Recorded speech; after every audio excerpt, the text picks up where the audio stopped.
Yes, yes, yes.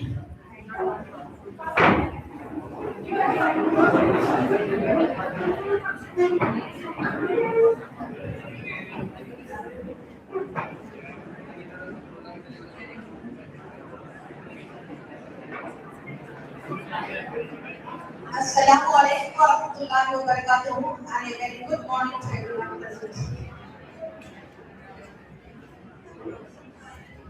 I, Gadabestus Madina High School, feel honored to welcome our distinguished guest and speaker of today's session of Ignited Minds,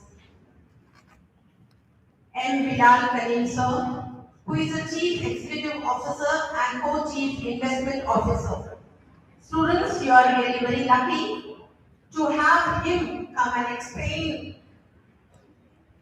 the intricacies and nuances of management of finance. We in your age had no idea about how to manage finance. Now you are getting an opportunity from a person who is an expert in this particular field. By the end of the session, you will be aware of the investment management of your hard-earned money. Let's all pay attention to his address and note down the important points and doubts. Because later on, after his address, after the discussion, we'll have a question answer session, and whatever doubts you have, you will be noting it down. At that time, you'll get a chance to ask your questions and clear all your doubts. We thank our director, ma'am, Maria Arifuddin ma'am, for inviting such an esteemed guest for our students to gain knowledge about a very practical and much needed aspect of life, that is finance. And thank you, Reshma ma'am, Principal, Madina Public School, Vice Principal of Shanati ma'am, and all the staff members and all the students. Welcome you all to this very wonderful and unique session that we are going to have. I request you all to stand for the school song with the girls to please come and sing the school song.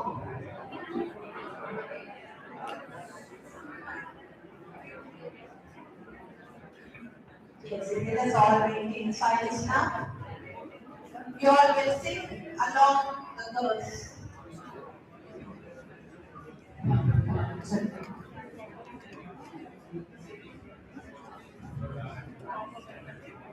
Yes, boys, I know you are very excited.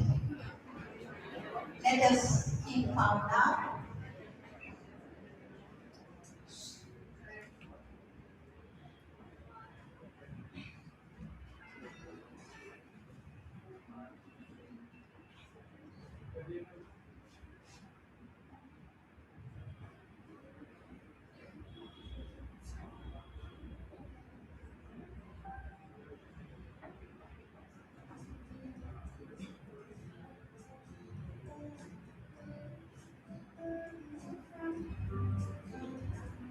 March forward and we shall rise. Oh, come and join Madina's trumpet cry. March forward and we shall rise. Oh, come and join Madina's trumpet cry. All righteous blessings we seek every day. All success feels we ride and pray. Our school visions set far and high. We rise from learners and for nations thrive. March forward and we shall rise. Oh, come and join Medina's shepherd cry. March forward and we shall rise. Oh, come and join Medina's shepherd cry.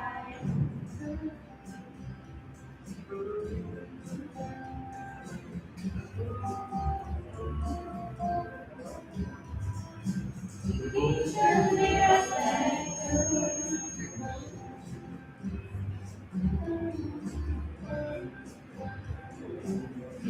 Teachers we respect are beacon of light. On path to learning, the prudent guide. Our founder's mission, stay forward, unified. Medina School, flash, guide. March forward and we shall rise. Oh, come and join Medina's rapid pride. March forward and we shall rise. Oh, come and join Medina's rapid pride. Yes, you are right. I request our chief guest, sir, we have Naeem, sir, and Maria and Hilda, ma'am, to please occupy their seats on the dais. And it's over to you, Aksha ma'am, the vice principal of Madina Public School, to carry on the remaining part of the program.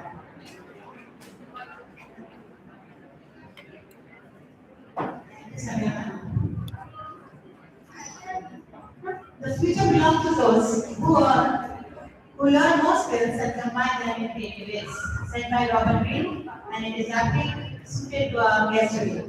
Good morning, respected dignitaries, honorable guests, teachers, and my dear students. It is often said that true inspiration comes not just from words, but from the lives they led. Today, we are truly privileged to welcome a distinguished leader whose journey beautifully blends intellect, innovation, service, and purpose. We are honored to have with us Mr. Virat Karim sir, a visionary leader who stands at the intersection of finance, technology, and social impact. Sir is the co-founder, chief executive officer, and co-chief investment officer of Huku Advisors, where strategic thinking meets ethical leadership. Mr. Virat Karim sir's academic journey itself is a testament to excellence. He earned both his bachelor's and master's degree from the esteemed Institute of Massachusetts, Institute of Technology, that is MIT, and followed by master's degree from Harvard University with a focus on finance and international trade. As someone who truly believes in lifelong learning, he also holds prestigious Series 7, 24, and 66 financial registrations. Before founding Huku Advisors, Sir has served in multiple key roles at JP Morgan, including within the Chief Investment Office and Asset Management, contributing to high-level financial strategy and global investment decisions. What makes his journey even more inspiring is his deep commitment to society. He led a non-profit organization focused on immigrant civic engagement, successfully planning and financing a $60 million cultural center. A powerful reminder that leadership is much about giving back as it is about moving ahead.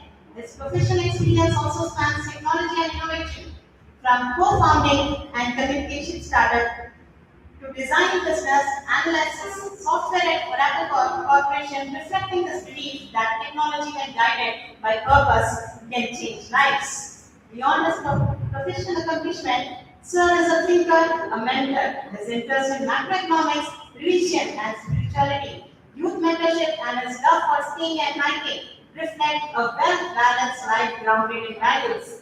Sir lives in Mainland, Massachusetts, with his family, embedding the principle that success is meaningful only when shared with family and community. Dear students, today's session is not just a lecture. It is an opportunity to learn, to reflect, and to dream bigger. As rightly said, do not aim for success alone. Aim to add value, and success will follow. With great respect and heartfelt gratitude, I request you all to join me in giving a warm round of applause as we inspire, motivate, and guide us forward.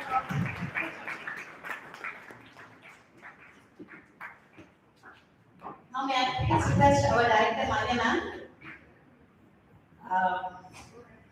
to invite our visionary leader onto the stage.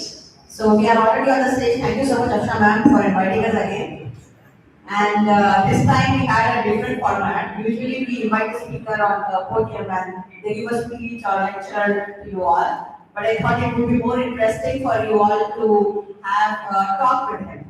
So I would be asking him some questions on behalf of you all, so that we get to know about his life and about his journey, and then also to give a chance to you all to ask your questions. So now you have already heard about him. He did his master's from MIT in engineering and also from Harvard in finance. So that is something very unique, having master's degrees, not one, but maybe 2, 3, 4 master degrees. 2 master degrees. And a lot of more courses too, which I hear of it.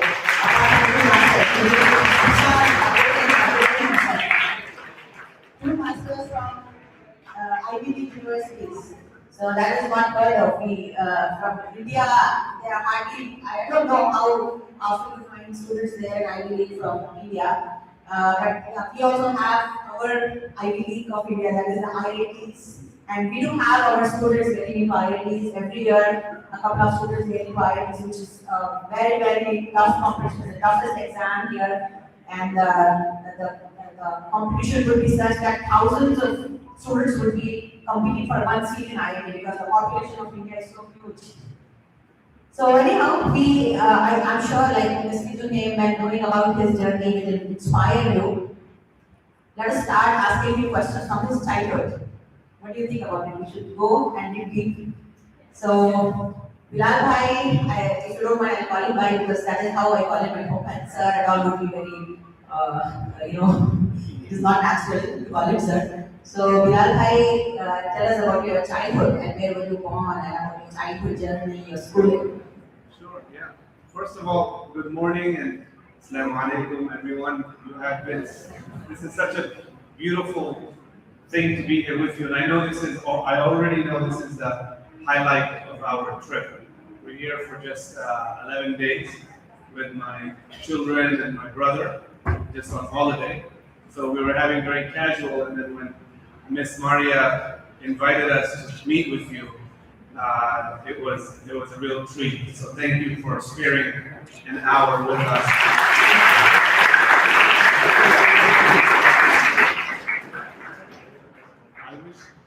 My children, my daughter Zafra, she's in 9th grade. I think all of you are in 9th. Yeah. So it would be nice if she could spend a term here with you all, but she'll have to just spend the day. And then my youngest daughter, she's in 7th, and my son is in 10th. So they're similar age to you all. So probably it would be more interesting to talk to them than to me, but maybe next time. And then my nephew Yusuf is in 8th, so he's here also. So maybe afterwards a little bit you'll get to talk with you guys. But I was born in Zambia in Africa. My mom is from right here in Himayat Nagar. She grew up close by, and my father is from Karim Nagar. But they moved to Zambia. I was born there, and then my childhood was in Nigeria. Do you guys know where Zambia and Nigeria are? Okay, good.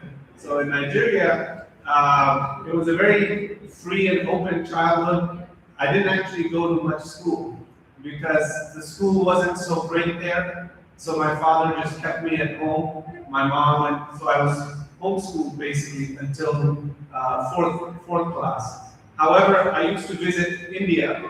And so one of the times that we visited India, we stayed a little bit longer for a few months. And I attended Medina public schools for that time. So I can say I am some sort of partial alumni, if you will. I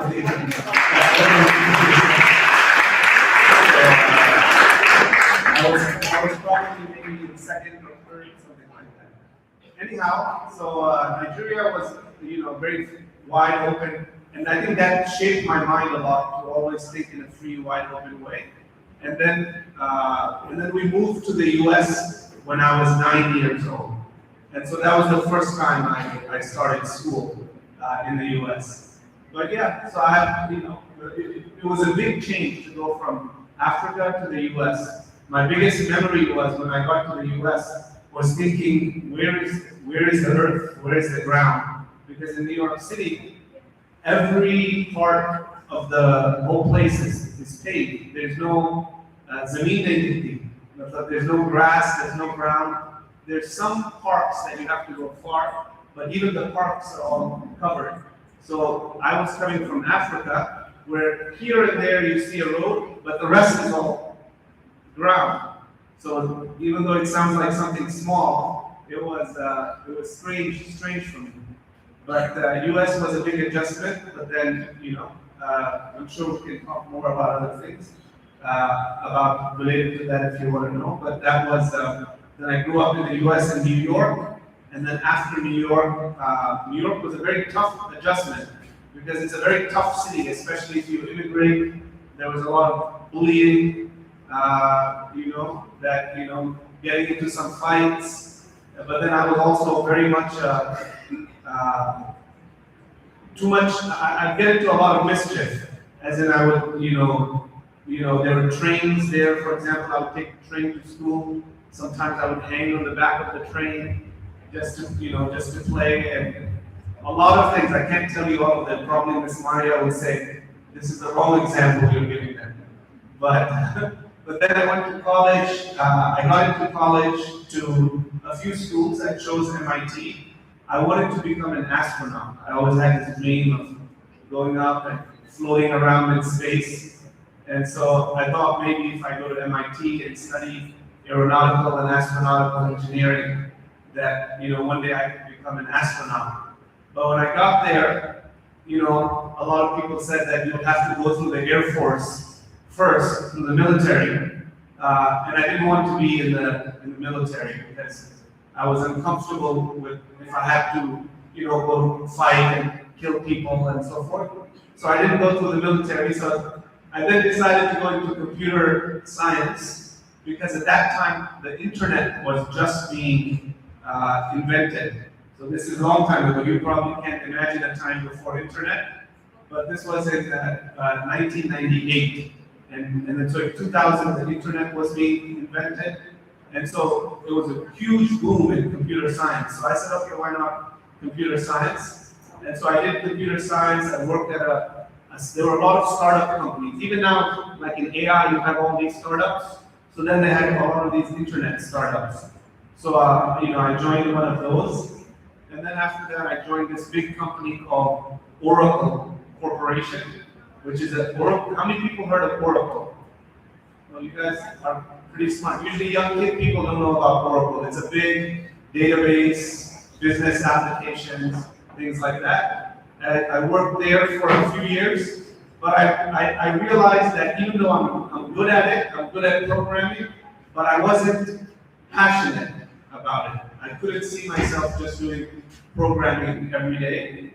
So I realized that in the US, thankfully, there's some ability to switch fields. So I decided to switch fields completely, and I went into nonprofit, into NGO.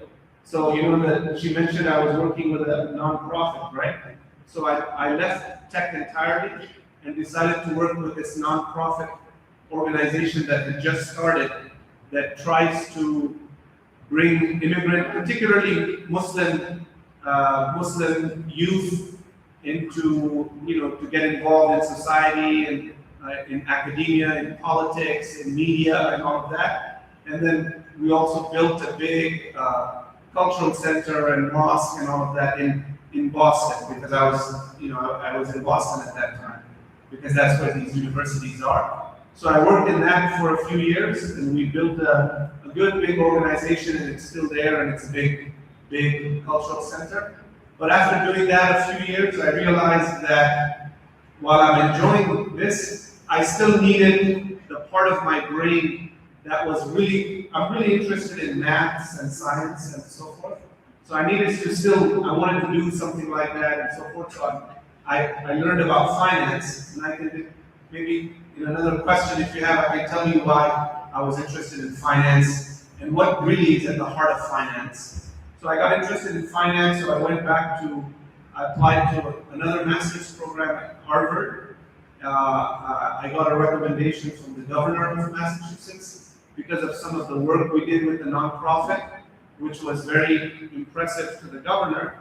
So the governor wrote me a recommendation to get into Harvard. So I wouldn't have gotten into Harvard if I hadn't spent those few years doing something good for, hopefully something good for the community. So one lesson from that is, whenever you try to do something for others, for the community, for Islam, for your faith, never think of it as something you're sacrificing. It always benefits you first in some way or another, whether here in this world or afterwards. But it's always for you. You're not giving up for somebody else, it's for yourself. So anyway, I saw some of that fruit very directly because the governor wrote me a recommendation which allowed me to get into Harvard. There I studied finance, and then I worked at JP Morgan. How many people heard of JP Morgan? So JP Morgan, is one of the biggest investment banks in the world. Very powerful company. Sometimes, doing good things. Many times, that's a different story. Many times, the big banks, they're involved in a lot of things that end up causing some problems. So I did that, and then I wanted to start my own company. So 8 years ago, we started our own investment firm, wealth management and investment firm called Hubo Advisors. And right now, we've grown it for about 8 years. We have about 17, 18 people that work in the company. And then we invest about $750 million for clients currently. So, thanks to God, it has grown quite a bit, but it's continuing to grow. So sometime we can talk about what we invest in and what does that mean, and maybe teach you guys a thing or two. Sorry for the long answer, I figured it was an introduction. The rest will be That was short. very good. Some interesting points that we got from this talk just now were the struggles that he faced as a child.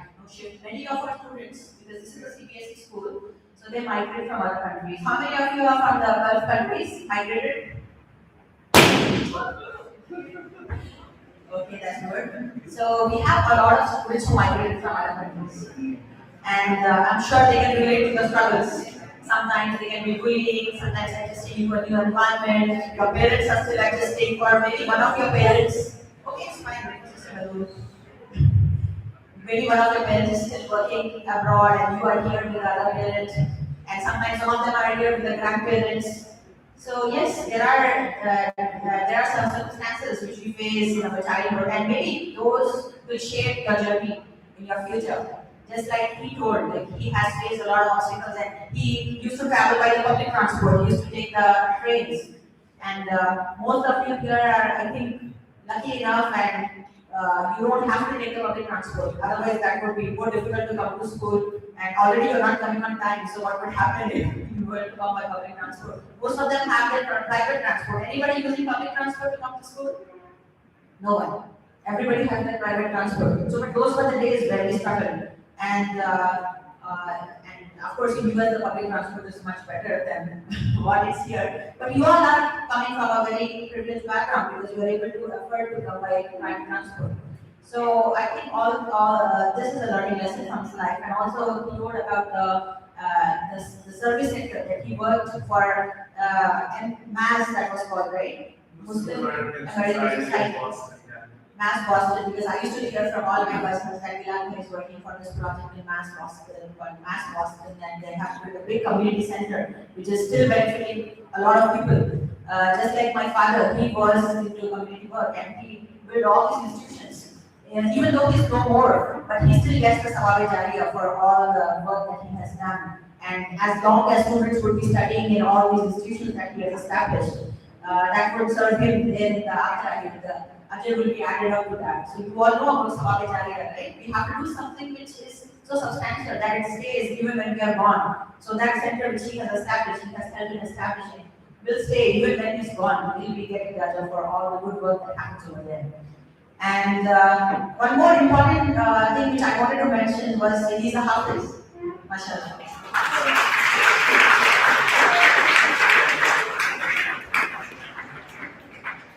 I was studying to become a Hafiz. I didn't complete. I did about half of that. MashaAllah, half of it is itself good enough. How many of you are pursuing reviews? Because I know many of our students are.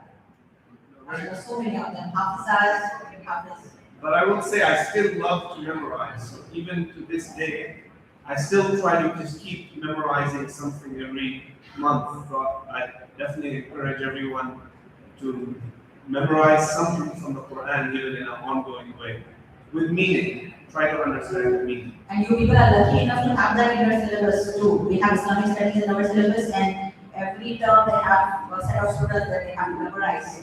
So you people are really lucky that you are studying in a school which gives you Islamic education too. Weekly they have 2 classes in Islamic studies and they have a syllabus for that. So next, some more questions. I think many of them are already answered, but I will just one more interesting thing that you can see in his career is he has switched his careers many times. So the problem is that when we are still young and we don't know what we want to do, and mostly it is by peer pressure and expectations from the family. The father is a doctor, so you have to become a doctor. And then you end up not being happy in your profession, or maybe you feel like there's another calling and you have to do something else. So that should not be difficult. That journey of your life where you did something and you did it exceptionally well, but then you had a calling and you did something else. So can you elaborate on that? Yeah, no, I think, I mean, you all are young, but I think the way it relates to you all is sometimes right now maybe you feel a lot of pressure towards engineering or medicine or whatever, anything that maybe you're being pushed to do, but you're not, and maybe you're not sure whether it's going to be something that you're passionate about. But that's hard to know when you're young. So it's still fine to go with that because you have to focus on something and try to learn something well. And then when you do that, as you go through life, you will know where it is that you're more passionate about. And sometimes that thing that you're more passionate about might not even be at work. Maybe you're very passionate about, teaching. Maybe you're very passionate about something artistic, like, you might have some passion in art, or you might be some passionate in, some building or something. So you should explore those later on in the right time. And if some of those are related to career, and you have to take a big jump, I'm not the right person to give advice about that in India, because I know it's probably a more different situation. But still, I would say life is about taking some risks. And sometimes something might seem very scary, but when you take the step for it and do it, you'll find that other doors open up usually, some ways that you just can't imagine and expect at that time. So, take some risks and trust in God, but do your homework. Always put your best effort into it. And now when you're trying, even if you're not sure about something, put your best effort at it, and then it will open up other doors to something else later. Whatever you do, become very person to that. And you will never go in vain. All the experience and all the learnings from whatever you do, it is not going to go in vain. It is going to be a way forward, and it will open up many more doors for you. And one more interesting aspect which I see for Bilal Bhai as well as Lukman Bhai, I keep hearing from their mother, because I'm very close to their mother actually. Their mother is my cousin actually. So she tells me they go on these trips, they go hiking, they go skiing, and then go around sports. So how do you think sports have helped you?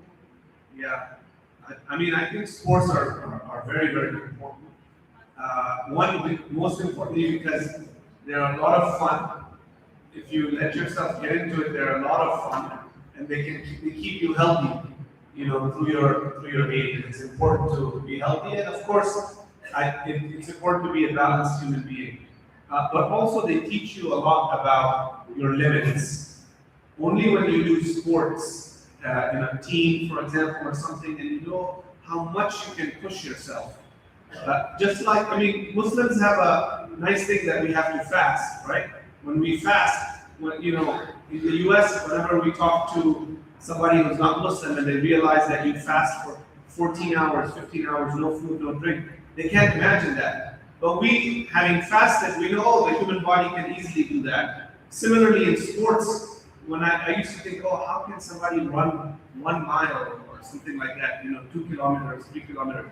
It sounds like a lot. But then when you do sports, and then you realize, oh, okay, actually I can easily run, 10 kilometers, 15 kilometers, 20 kilometers. I can push hard. I can, if I'm taking some fighting sports, I can take, punching and hitting and getting hurt and all those things. You become more confident and able to push yourself well.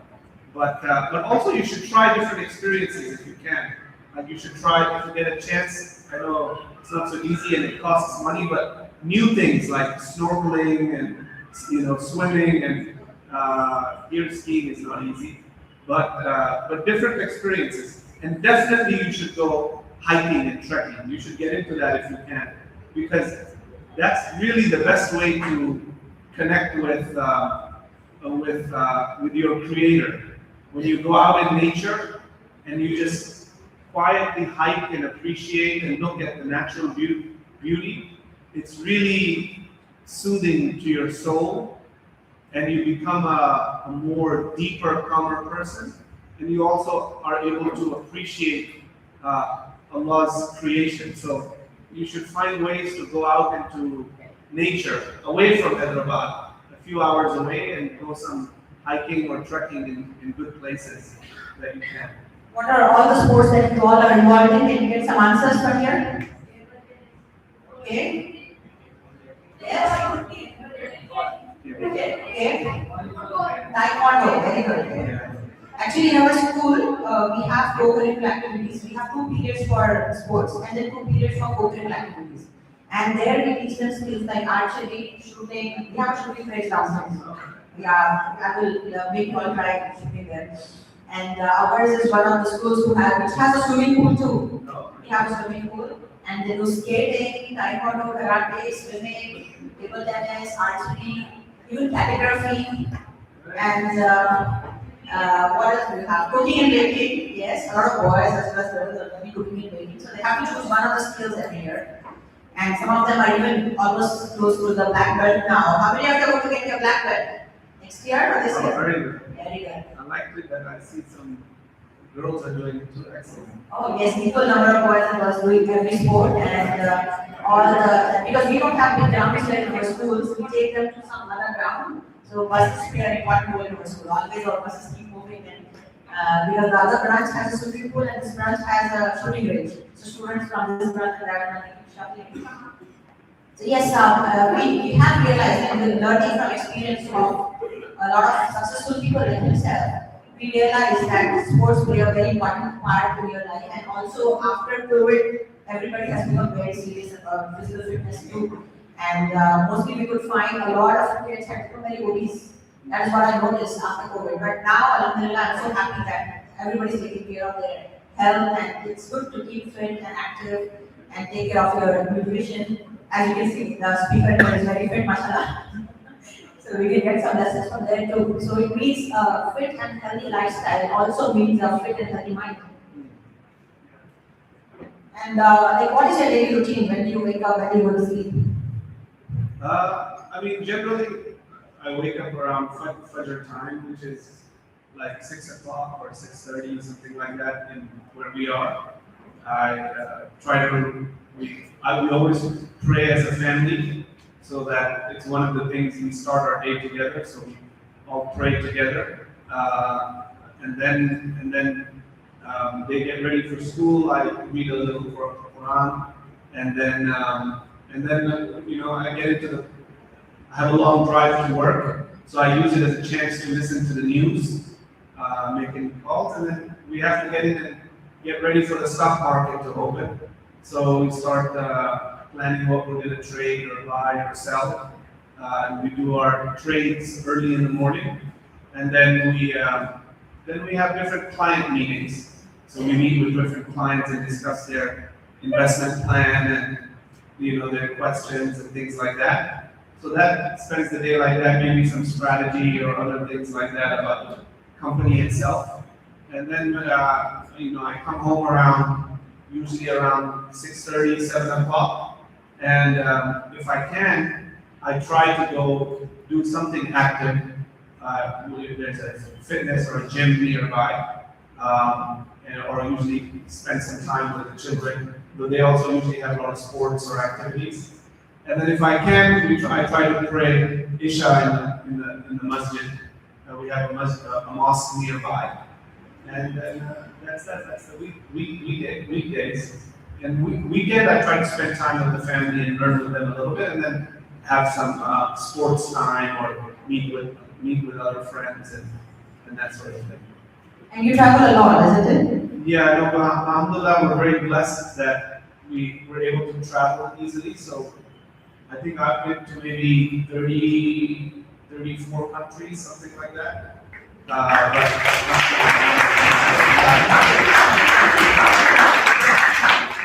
So that could be one of our life goals that we must travel. Yeah, no. How do you think it opens up the world to you? And Well, definitely you get an appreciation of how,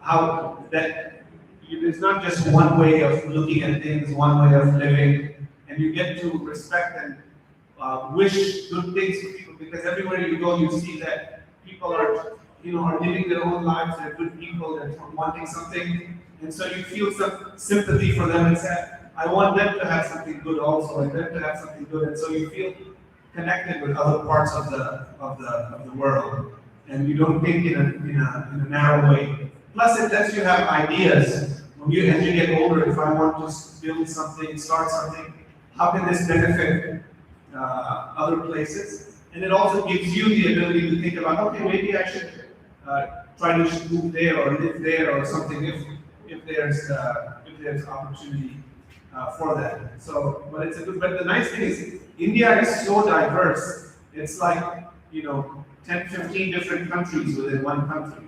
So even if you can't travel abroad so easily, you should definitely try to travel to the very different parts of India, places that are very different from here.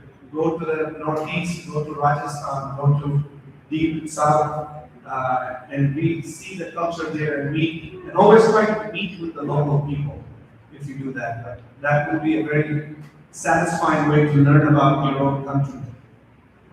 I think we all should become explorers. I'm also trying to make it a point that whenever I get a chance, along with my kids, I travel. And there's so much to learn from our own country, and it's not very costly to travel in India. At least if you want to go, there is a very good railway network that connects you all. And the railway tickets are very cheap, right? So you all can afford it. And also that's a good experience to travel by train. So if you can take flights, that's good enough. And but there's a lot to see, and such a diverse land of different cultures, and even the physical features, the climate in different parts of India. So I'm also trying to explore our country first, and then maybe if it is possible, some of the other countries also we do visit.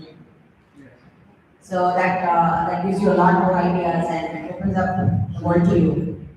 You told me to take some questions directly also? Yeah, now we'll start with the question and answer session. And okay, one more thing is about the company. Now, when you were speaking about the stock market and all that, I could see the faces light up, and they wanted to know more about that, isn't it? How many of you have heard about the stock market and about everyone knows about stock market? And anyone who plans a career in finance, become investment bankers, become investors in the stock market. Many of you, very good. So yeah, I think now you can speak about that and about what actually your company does, and how do you manage people's funds, and also you can put some light on the halal investing, because mostly Muslims are apprehensive about the stock market because of the whether it's halal or not, and whether we investing or no. Their mutual funds, in India, there's always we see advertisements about mutual funds. So where we can invest, and how is it helpful, beneficial for us to start investing early, and how does it matter? That also you can shed a light on that. Yeah, no, very good. It's all very good questions. I'm glad to see many people, have some interest or concept of investing in stock market. So what we do, our company does is, we're an investment manager or a wealth manager. So what it means is families or individuals come to us and say, look, we've saved this much money. Can you make a whole plan of investing for us? It's very common in the US, it's not as common here. I think here many families do most of their own investments. And usually they'll buy property and they'll buy gold. I think probably those are the two main things people buy. But in the US, there's a lot more options. The stock market is a very developed place to invest, and you can give your funds over to wealth management firms to make a plan for all of your wealth of how to invest. So that's what we do. So we will open some accounts for a client. They will put their money in that account. That's their account. But they give us the ability to buy and sell things into that account. And what we buy and sell, we might buy real estate, we might buy, gold and silver and, other precious metals. We might buy commodities like, corn, soybeans, different things like that, but we don't buy that much. And the biggest thing that we buy is shares or stocks. So you guys probably all already know this, but this just means, the big companies out there like Apple, Microsoft, Google, Facebook. I mean, these companies you might know, but just like that, there's thousands of big companies: General Electric, Boeing, Ford, some of these, Toyota. All of these companies that are so big, you can become an owner of them, right? That's what buying shares is. You are buying one share or 1,000 shares or 1,000,000 shares in that company. So you are becoming exactly an owner of that company. So if you buy shares in Microsoft, you're no different than Bill Gates. Bill Gates owns the most amount of shares in Microsoft, and you too can buy some shares and become an owner just like him, but just of a smaller piece of the company. So then what happens is, when the company makes profits, you get some dividends. You get your share of the profits. But the way you make more of your money is the company increases in value over the years. And so the value of your share goes up. So you can sell your share later, a few years from now, and you'll sell it for more than what you bought it for. And so you can make a lot more money that way.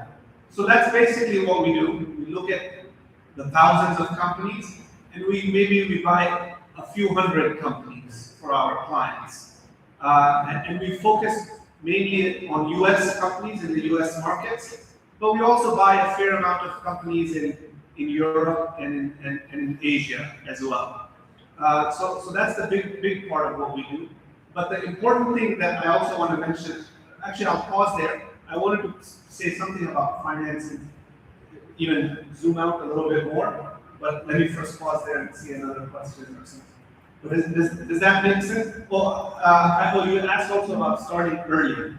So this is what I wanted to say. So in your life, somebody has to support you, right? You have to eat and drink and live somewhere. You'll have children, inshallah. You'll have people to take care of. And for that, you need something that provides you some income. And there are two ways of having that income. One is you do something, and somebody will then give you money for doing something. If you're a doctor, if you fix somebody's thing, the patient will pay you, right? If you have a business, you sell something, they will pay you. So that's one way, and that's the majority of what we'll do. You'll work and you'll work hard, but you also should always be building something that's called passive income. So when you work, that's active income. You have to be active and you get some income. But you should always be building something that gives you passive income. So that even when you're not working, something else is working for you. So that's what investments is. If you invest in a real estate, then even when you're not working, somebody could be renting your real estate and paying you rent. And if you're investing in a company in shares, even when you're not working, Microsoft and Apple, they're still working. So that way your money is working for you. And as you get older, you want more of your income coming from passive income so that you rely less and less on your active income. So that you can have peace of mind that you have other things to rely on as you slowly get older and have other responsibilities, so you don't have to need to work so hard or if you lose your job. So the best way to build that is you have to start young, even with small. Anything extra that you have, you should have a way of. In the US, it's very easy to invest in the markets, and you invest in mutual funds or directly, and that can build up nicely over time. In the Indian market, you have to talk to the right people and see what advice makes sense for that. But you should start young so that it adds up fast over time. To give you some more clarity on this, let me tell you, now suppose you are going to retire after 40 years and you start investing 500 rupees per month, okay? Just 500 rupees per month. And your returns are 50%, 15% per year, which is I think achievable. In Indian market also we see 15%. I'm also actually very much interested in the market and I'm an investor. So I can tell you 15% you can easily target that, at least if you have a little bit of risk appetite, and especially because you want to invest for your retirement. So how much do you think you could gather in 40 years of time? Just 500 per month, and every year you are increasing it by 10%. So this year if you are investing 500, next year how much would you be investing per month? 550 rupees per month, right? So how much do you think you could get the maturity amount after 40 years when you retire? Just one guess. By saving 500 rupees in the market, by investing in the companies. Huh? 1,000? 200,000, okay. Can you have a bigger target? It can be, I think, more than that. So let me tell you the calculation, it gives you about 2.88 crore. So that is how time does the magic. So we are trying to promote investment a lot in our community. And there are a lot of halal mutual funds also nowadays. They call it ethical mutual funds. So you can think about investing and also spread the knowledge and talk to your parents about it, because many of the parents of my generation, we didn't know about investing, and I think we missed an opportunity there. No, definitely. The reason that money grows to 2.8 crore is because when she says there's 15% return, that builds a lot, because that by the end of the year you're investing 6,000, but the 6,000 is growing by 15%. But every year when it grows by another 15%. And if you know compounding, it grows very fast over the years. So it just means being disciplined. And we are lucky to be part of a developing economy. Yeah. And if you see our economy, it has the rate that Sensex has given us, returns that is better than yours. Yeah. In the US, you don't average 15% returns. You average maybe 8%, 9%. In India, you can average 15%. 12% is very common, but if you take some risk, if you invest in the small cap companies. Yeah. But about halal, I'll say one thing, because sometimes people worry a lot about halal, and that's good. But in our religion, maybe you learn this principle, which is that in ibadah, everything is haram except for what Allah subhanahu wa ta'ala and Prophet Muhammad told us is halal. So you can only do ibadah the way Allah and Prophet Muhammad taught you, right? You can only do Dhuhr namaz, Asr namaz, Roza. You can only do ibadah like that. You can't make up your own ibadah. So everything is haram except what we are taught. But in mu'amalat, means in life, in dealings, in business, everything is, it's the opposite. Everything is halal except what Allah and Prophet Muhammad said is haram. So you don't have to sit and think, oh, is this halal, is this halal? You should find out what are the few things that are haram and stay away from that, which is not that many, which is stay away from, interest, stay away from alcohol, tobacco, weapons, gambling, pornography, all these types of, things, because there's a lot of companies that do that. But most of the companies don't do any of that. So most of investing in real estate, you don't necessarily need a halal fund or what have you. Of course, take those also, but feel free to innovate and find a good company and go out and be active. Don't make yourself stuck with that, because Islam is a blessing. It's easy and open that way, in that way.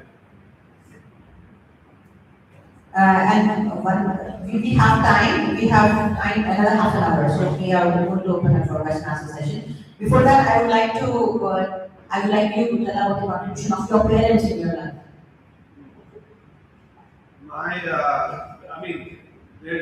That would take more than half an hour, but mashallah, we're very blessed to have our parents. My mom is someone who always teaches. Even now, she's teaching children every day. She teaches them reading Arabic, reading Quran, reading different subjects. So when I was a young, remember I said I didn't go to school in Africa. So my mom used to teach me. And my dad is also actually a teacher. He was a teacher, he was a principal. So he used to love teaching me science. So my mom taught me, all the subjects and so forth. My dad's contribution was to really teach us how to think and ask questions. Ask questions both in our religion and ask questions in science and math. And really not just accept something, but ask a lot of questions and to take risks. And then be very calm and accepting when things go bad. So for example, when we moved to the US, of course life is very difficult when you first move to the US. So when we first moved to the US, even though my dad is he used to teach at a university in India also, he was a professor here. But when you go there, you can't automatically just teach sometimes.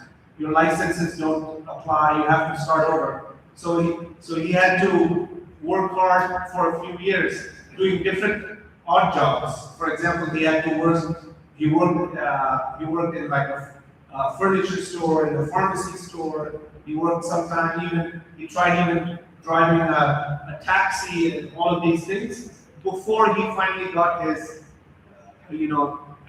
licenses, and he did another master's there, and he was able to teach there. So before that, it was very hard several years, and they would save whatever little money they could. So by the time I got to college, my dad had saved maybe, like $30,000, for example, which at that time actually is a lot of money. That time, 30,000, I don't know if you do the math, whatever, it's a lot of money because this is 1998. And so I got to college, and it was the internet era. All these companies, stocks are going up. So I said, Dad, I'm going to I'll invest that money in the stock market. So I invested it in a few different shares, and I got very excited. But then in 2001, the stock market crashed for a little while. And so all of that money, it became something like $3,000 from like $30,000. So I lost basically many, many years of work from all that he had saved in America. And I was devastated. But of course I had to call my dad, and I called him and I told him.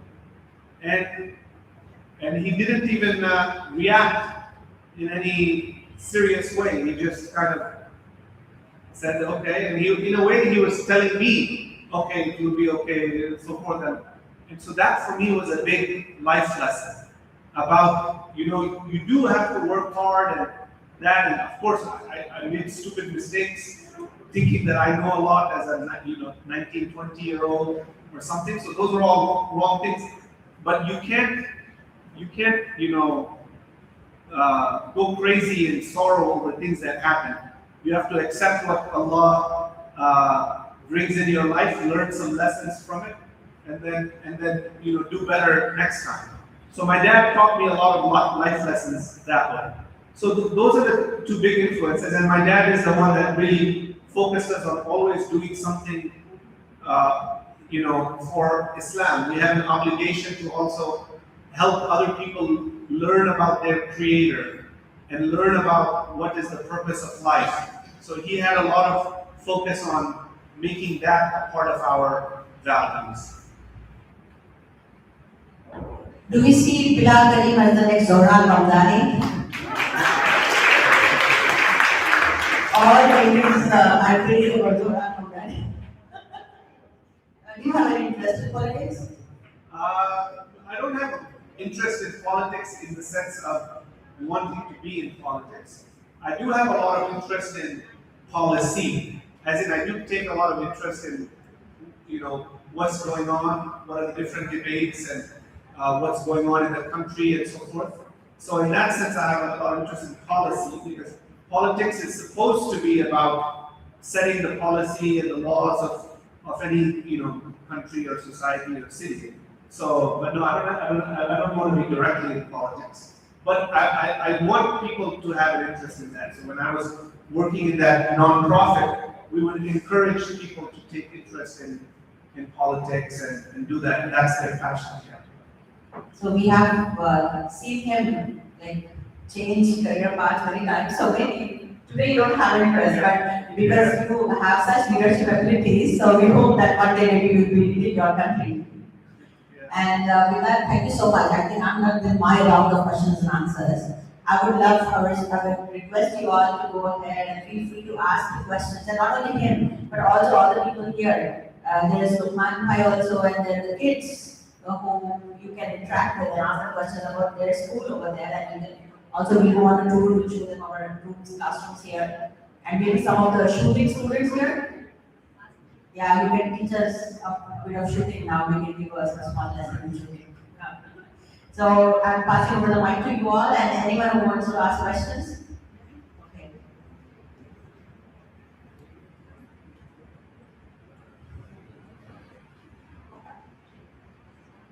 Assalamualaikum, sir. I have a few questions. What's your name? My name is Mirza Ahmed. Sir, my first question is, what was your goal or target when you started your company? My second question is, how did you build your own network?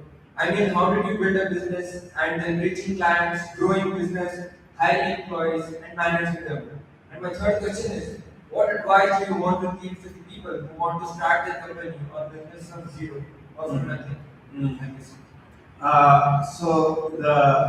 What was the first question? What was your goal or target? Okay. I mean, really, the goal was I started realizing that finance is actually, you spoke about politics, but finance is a way that you can really make an impact in the world. Because there's, I learned through, when I was at the non-profit that I was working at, that there's two ways of having power, okay? And power sometimes has a negative connotation, but power simply means the ability to act. If you have power, it means you have the ability to act, right? And there's two ways of having the ability to act in society. One is by organizing people, the other way is by organizing money, okay? Because if you can organize a lot of people, if you said Mirza? Mir Zaid Ahmed. So Zaid, if you were a person who, if you make some phone calls and you can bring 10,000 people here to advocate for something, it means you're a powerful person, right? You can organize 10,000 people, right? So organizing people is one way. The other way though is if you can decide how the resources of a lot of people can be used, that's another form of power. So that's where the power of finance comes in. Because what modern finance did is it figured out every reason why people might keep their money idle, and it created a product that the financial company will provide for you for why you keep your money idle, so that the financial company now has your money. What I mean is, sorry, I'm taking a long answer because it's a way of teaching about finance. So I want all of you guys to listen, because people say finance, and they don't think about what is actually happening. So what is happening is, right now, if you or your father earns some money, does he spend all of it right away? No, right? he keeps it aside for three reasons. One, not all of his needs happen now.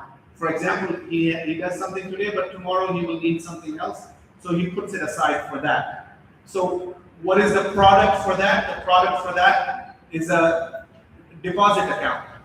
You don't think of it as a product, but it's a product. A bank came and said, don't keep your money in your mattress at home, come put it in the bank.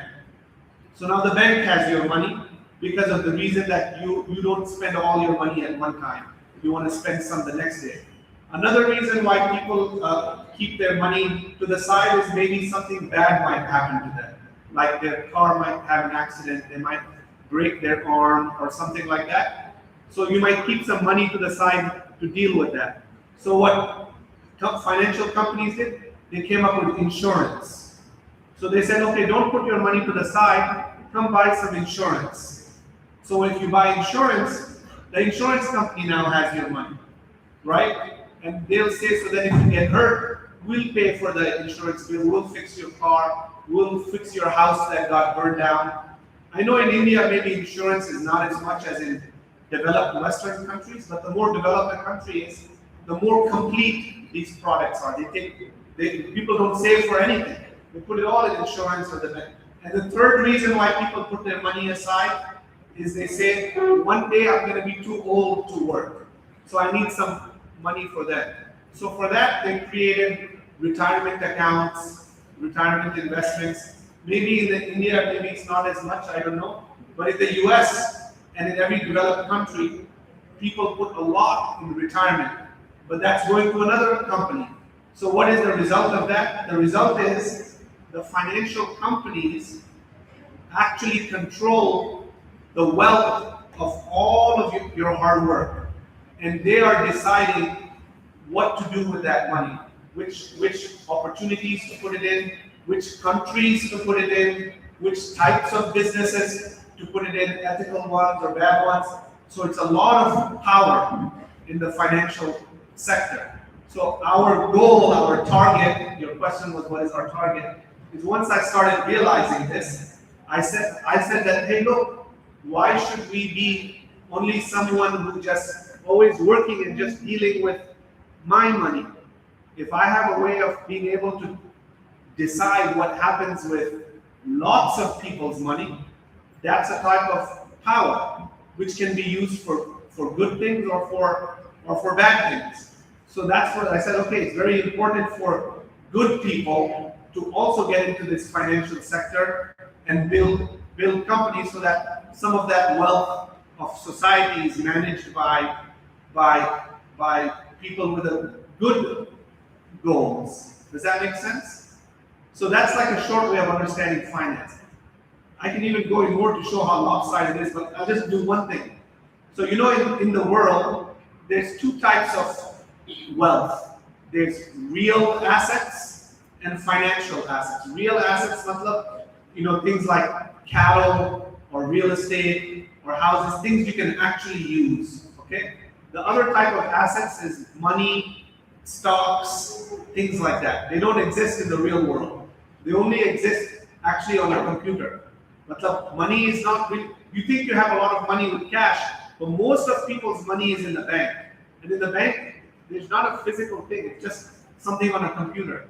So money, stocks, all these things are just things on a computer. They don't exist in the real world. So, but the wealth of the world now, more than half is financial assets, less than half is real assets. So the world's wealth is something like 600 trillion. It might be a little bit more now. And so more than half, like 400 trillion, is financial assets. And because financial assets don't exist in the real world, they can only exist in financial companies. That means financial companies control all of the world's wealth. And if you look at where these companies are, about 500 companies in the world control over 70% of financial assets.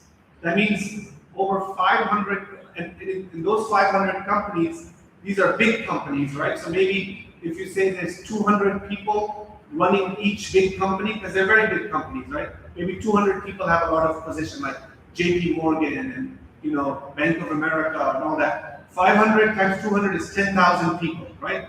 So those 10,000 people are the ones who are deciding what is happening with 70% of the world's financial wealth. So that's a big power. Just 10,000 people are deciding what happens with 70% of 8 billion people's wealth. So becoming awake to that reality is what made me say, okay, we have to build financial companies and so on. So that's our goal, to try to get much bigger, hopefully over time, and merge with other companies that think this way and so forth. So I'll pause on the other two questions because I took a long on that first question. I know you had two other questions, but I'll pause there. Can I get a mic, please? Yeah, so maybe somebody can answer. So when you are hearing so much about stock market, one more thing which you have to be very cautious about is intraday trading. Intraday trading and options and futures. So what is happening is mostly, I'm sure you also get it on your phone, that just invest this much amount and we just invest 1,000 rupees and we are going to give you 30,000 rupees or 50,000 rupees in a day. So, and many of the students have heard that they are trying their hands, because it's not their, not even their age is not, they are not eligible to participate in the stock market, but they are using their parents' accounts and trying intraday trading and losing a lot of money.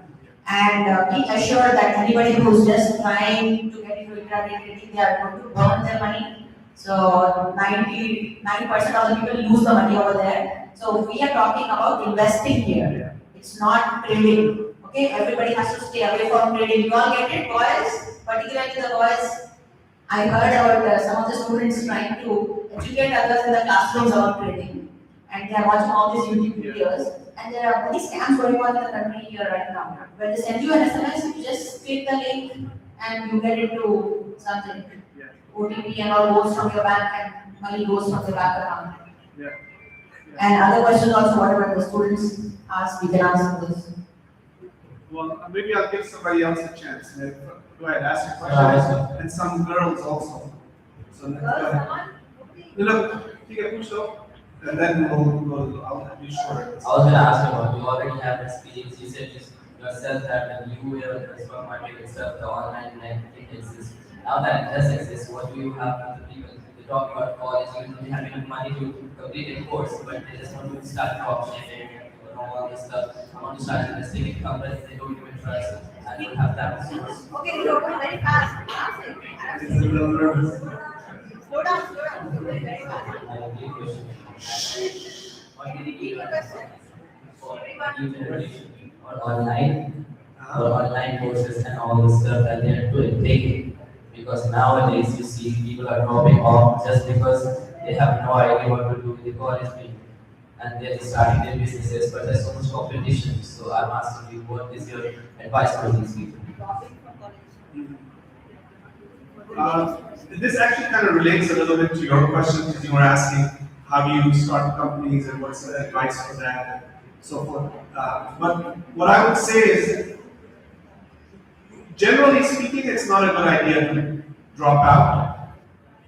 The few examples you ever hear of people, okay, Mark Zuckerberg dropped out or Steve Jobs dropped out, but you don't hear of there's 4,000 other companies, all their founders didn't drop out. So the point is, yes, you always hear some nice story about somebody dropping out, but if there is a reason for you to drop out, it will become obvious, like maybe your company idea and people are willing to invest in your company and so forth, and the only way to do it is you have to focus all your time on it. But something like that is going to be very rare. What usually the best way to start a company is the chance is going to come when you get a little bit good at something. And it's very rare that you become very good at something when you still haven't built some experience. So if you have an aspiration to start a company in anything, it is important to try to get some good experience in some things.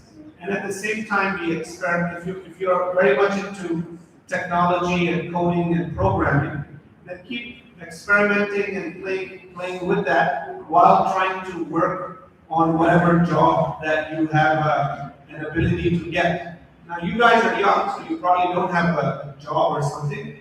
Then definitely in your spare time, try to create an app. Try to think of what problem is out there that I can solve by some type of app idea, and see how many people download that app and see what interest you can get. And you yourself will know, like, is this something that is worth, trying to get some investment in and all of that. So the question of dropping out doesn't really come up unless, you're really having some big success with it. So the more important thing about starting a company is trying to become expert at what it is that you're learning. If you try to become expert at what it is that you're learning, and try to keep your mind open and see what is the problem that I'm seeing. Every successful company is solving some problem. And by problem, I don't mean some big social problem necessarily. It could be just some difficulty. It could be that, okay, everybody takes the school bus, but it's hard to know what time the school bus is arriving. Maybe I should make an app that can check the GPS of the student's, location and sends the parent automatically when the child, just some small problem that exists. So keep your mind open to see what is a problem out there that I can make some solution to, something easier. That's where a company starts. Every company idea only comes first by some real world problem. So if you care about seeing what is difficult for my colleagues, is it something about lunch or clothes or tuition? Is it something that's difficult for my parents? See what is difficult that what you can solve and make more convenient. And from that you can think, okay, can I build some app or something or some other solution for it? And build and think, keep trying to think that way. That will help you become more entrepreneurial. And then you can see what happens with that and so on. From the girls' side, please, you need to ask the transition. You see a hand over there? Yeah, go ahead. Yeah. Oh. My question was, how much do you earn annually if you invest in finance like the way you have? Well, it depends what you're investing in. You mean like how much returns clients can get or someone can get? So on average, the US stock market has been earning like 9% a year, 10% a year. So if you think how that works, that means if you're getting about 9% a year, it means every 7 years or so your money will double. And if you're adding regularly, then it'll double much faster. Like it'll double every 5 years, for example. So that's one rule of thumb. If you're investing in real estate, you might get income of 7-8% a year, and then your property will also grow in value, maybe 3%, 4% a year. If you're investing in private companies, things can grow in value like 20, 25% a year. Assalamu alaikum, sir. I'm Shanja Kudus from 9B. Actually, thank you so much for coming here and encouraging us to take part in finance. So my question is the finance better in India or other countries? Is it better than India, the US and New York over there? Ultimately, finance just comes down to growth, right? Because when you're investing in something that is going to grow. Now, India is growing more than the US because India has a bigger population that's growing faster, and India is very less developed. So there's a lot more things to be built in India. Because what is investing? When you invest, you're putting something in a company, and the company tries to build something with it. So if the country is already well built up, there's not that much more to build. If a company is not well built up, like in India, there's still so much to do. You have to bring education to a lot of people. You have to bring better food and housing and real estate, better healthcare. better energy and electricity to a lot of people. So all those things need to be built. When you have to build something, that means somebody has to put money to build it, and when that thing grows, that thing will be worth more. And so people will make a return. That means there's more return to be had in India. However, in India, because it's a less developed market, it's very hard to invest easily. Because in America, most things that are being built by companies whose shares you can buy. In India, most things that are being built are built by private people and private companies, so it's harder to invest. So that's the challenge. India has more growth opportunity, but it's harder to find how you as an investor to how to access that opportunity. But if you're from here, so you should look to become better at that. You will know better than me how to find opportunities in India to invest in. So always look at what will solve some problem for a lot of people. If something will solve some problem for a lot of people, some kind of company or product, then the chances are that will make you also a lot of investment return.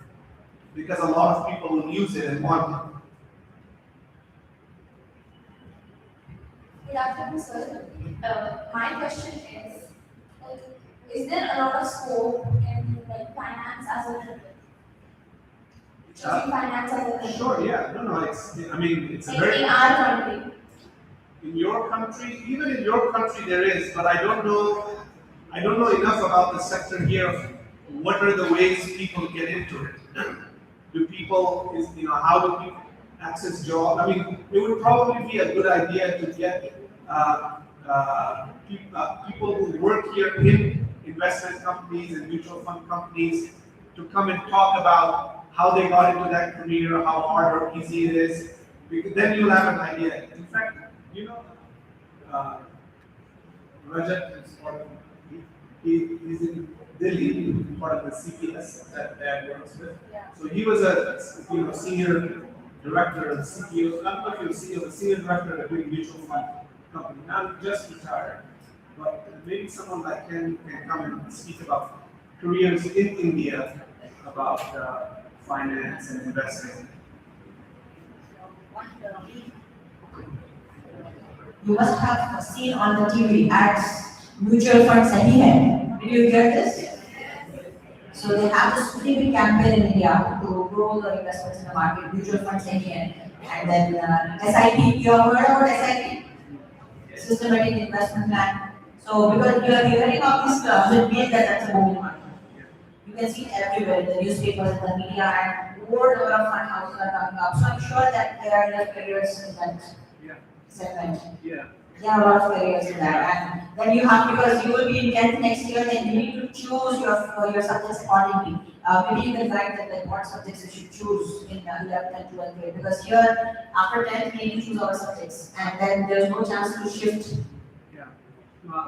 I'll advise two things. I mean, generally the subjects, of course, are, there's investing itself, finance, and then you should learn about what they call macroeconomics, microeconomics, more importantly, macroeconomics. And then there's different, they call it, banking and capital markets. So I don't know which of those courses they might have at the high school level here, but at least finance, investing, banking, and macroeconomics. Those are the basic ones. But I'll tell you a more useful advice that you can use even right now, which is actually how I learned most of it. Even though I did a master's in finance, I learned much faster. How many of you guys heard of Khan Academy? Probably many people, right? Maybe even here there's a lot. So Khan Academy, yeah. So Khan Academy. So by the way, that guy Salman Khan or South Khan. So he also went to MIT. He was 5 years ahead of me. His wife, Umayma Marvi, is a very good childhood friend of my wife, and she was a class fellow with me at MIT. We used to take chemistry classes together. So eventually he left his career in finance and started making these educational videos which are now teaching so many people. So go look at his videos on finance and investing and economics and finish those. It might be like 30 videos or 40 videos. Each one is like 10 minutes. And it teaches you the topic, and then it has some questions. You will learn so much from that in a much easier, practical way than even a long course. And it's much more doable. You can just, instead of wasting some time on just different reels or Insta or whatever people do here, just spend 10 minutes listening to that. You can download the app, listen in it, answer those questions in the app, it's fun, and you will learn a lot about finance and investing. One, you'll learn. Two, you'll figure out what it means. And three, you'll see whether it's something you like and you want to pursue further. So Khan Academy and the tracks on finance, on investing, on macroeconomics, look at those things and do those videos and those questions. So I think 11th and 12th mostly here, if you go for intermediate courses, then you have MEC and CEC. That would be better. CEC is Civics, Economics and Commerce, and MEC is Maths, Economics and Commerce. So if we go for these courses, then it will be helpful for them if they want to pursue career in finance. So you all got all your questions answered? Anyone else? We have 5 more minutes. Sir, my name is Arina Ansari. So as you said, sir, you have done your master's at Harvard, and it's honestly a great inspiration to all of us. So my question to you is, how long did you study there when you graduated? How long did I study when I was graduating? Yeah. No, how long did you study there when you graduated? Oh, I see. At MIT, I studied 5.5 years. It was a bachelor's and a master's. I was there from 1998 through 2003. And at Harvard, I was there from 2010 to 2012. So at Harvard, 2 years, because that was a master's. Yeah, there are a lot of students from India actually. India always has a big batch of students in MIT particularly, because Indians are very, love engineering.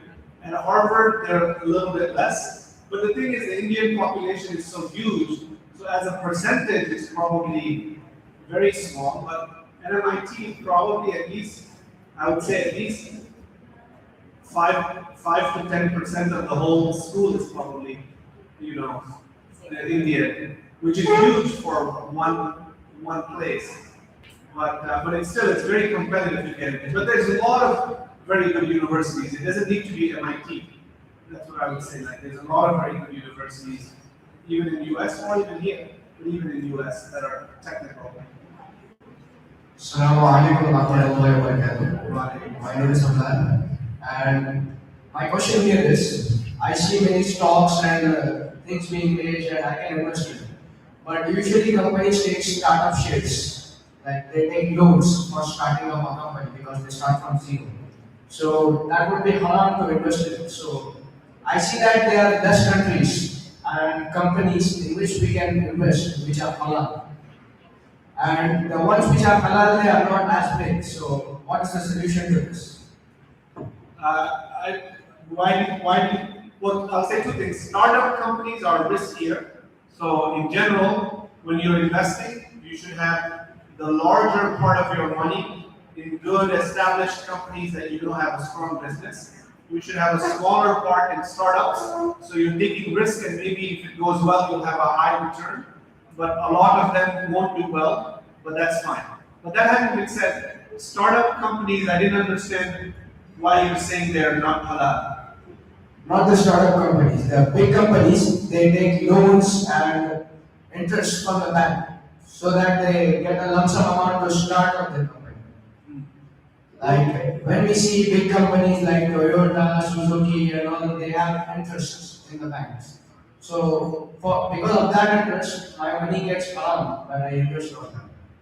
So when a company takes a loan, there's if the loan is a big part of how they get their capital, then scholars say that's haram. So for example, if you have more than 1/3 of the company's capital is from a loan versus the value of the company, then scholars say, okay, that by that standard, it's too much.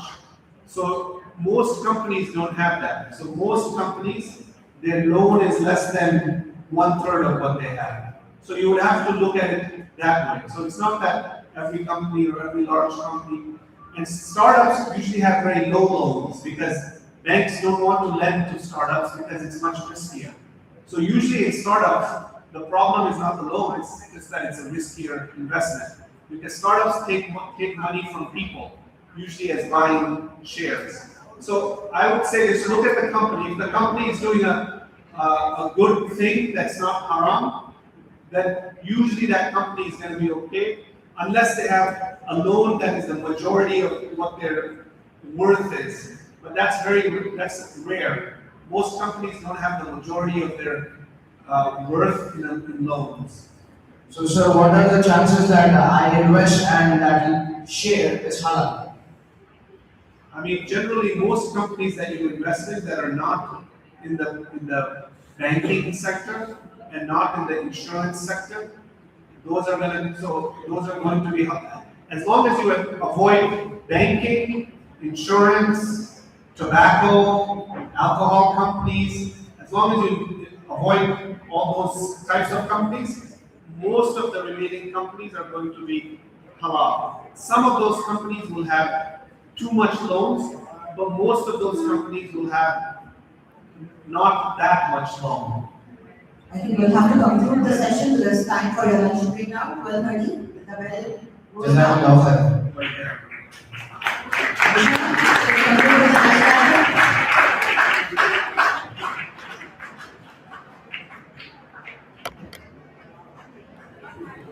You have to wait for the next item, students. Stand at attention for the next item.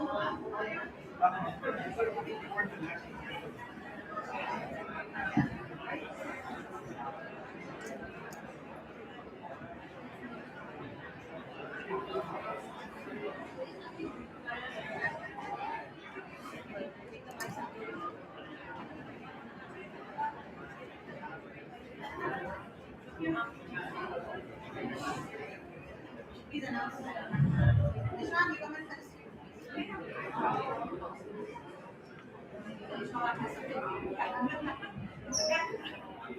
Our calendar.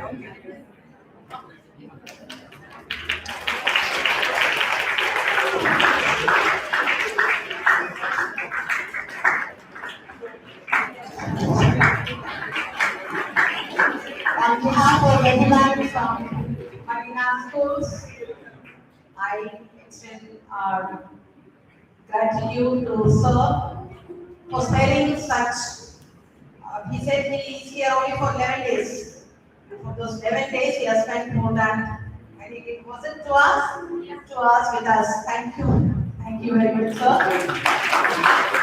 I am sure you all the girls here will come, and I appreciate your discipline, the way you are maintaining it, listening to each word spoken by him so attentively. You all must have gained so much of knowledge about financing, and the questions that you have raised gives us that evidence that you are interested in financing and will follow his footsteps. Thank you once again, sir. And we can start the next. Good job, guys.